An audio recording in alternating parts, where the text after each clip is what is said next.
Hi, this is Dave Williams. I'm co-chair, along with Greg Skiba, of the Futures Working Group. It doesn't seem possible, but 4 years ago, in February 2019, the congregation voted to purchase the First Christ Scientist Church and Reading Room property, now known as 1101 Curtis. After an inspection, an appraisal, and an informational meeting, another vote was taken in June 2019 to offer $850,000 for the property and authorized $150,000 for associated expenses, including demolition, all to be paid from the endowment. Incidentally, the inspection indicated the property was in poor condition, needing $650,000 in repairs. The appraisal indicated the property was worth $1.2 million. Due to various issues, a formal purchase offer wasn't made until mid-December 2019. However, we never received a response, and in late March 2020, we withdrew the offer due to the uncertainty of the pandemic, but left the door open for future discussion.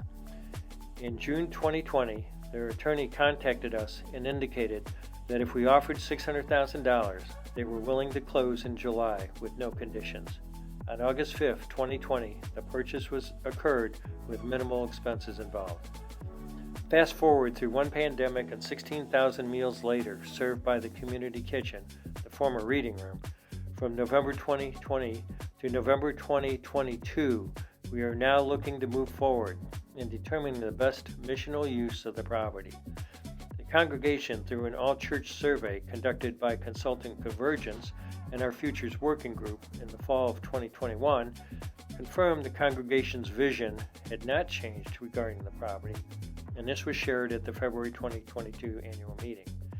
In late spring of 2022, the Futures Working Group hired architects Flint & Associates to assist the church in working with the village to get a better understanding of what zoning ordinance would allow, so we didn't waste time pursuing unrealistic uses. During that time also, our longtime missional partners, First Congregational Learning Center, FCLC, and Hope's Front Door, came to us with proposals to expand their operations to the 1101 property based on a new building being constructed. We will also look into the practicality of adding on to 1047 Curtis, as well as keeping the current 1101 Curtis structures for missional use, as this has not been done from a technical standpoint, recognizing there are numerous life safety and building envelope issues involved. With their requirements known, we met with the village to determine their needs, especially from a parking perspective. After a meeting with the church council in early December and another meeting with the village, multiple concepts, from a one-story 6,500 square foot building for just FCLC to a two-story 13,000 square foot structure including Hope's Front Door and the purchase of adjacent 1105 Curtis for required parking were developed. Council approved having an informational meeting on January 15th and agreed to let the Futures Working Group go before the congregation at the February annual meeting to ask for approval to move into Phase 2, or viability feasibility stage. What will happen in this stage? First, no commitments to any concepts or anything will be purchased or constructed without congregational vote, which will occur at the completion of Phase 2. During this period, and working with consultants Convergence and the UCC Church Building and Loans Fund Development Team, various uses, including those involving FCLC and Hope's Front Door, guided by zoning restrictions, will be explored. We will also look into the practicality of keeping the current structures for missional use, as this has not been done from a technical standpoint, recognizing there are numerous issues involved.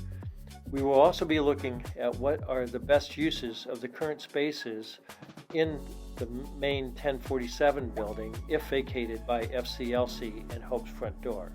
Once the team has completed their tasks, the best options taking into consideration missional use, financing, and the future of the church will be presented for approval after proper congregation education and discussions have taken place.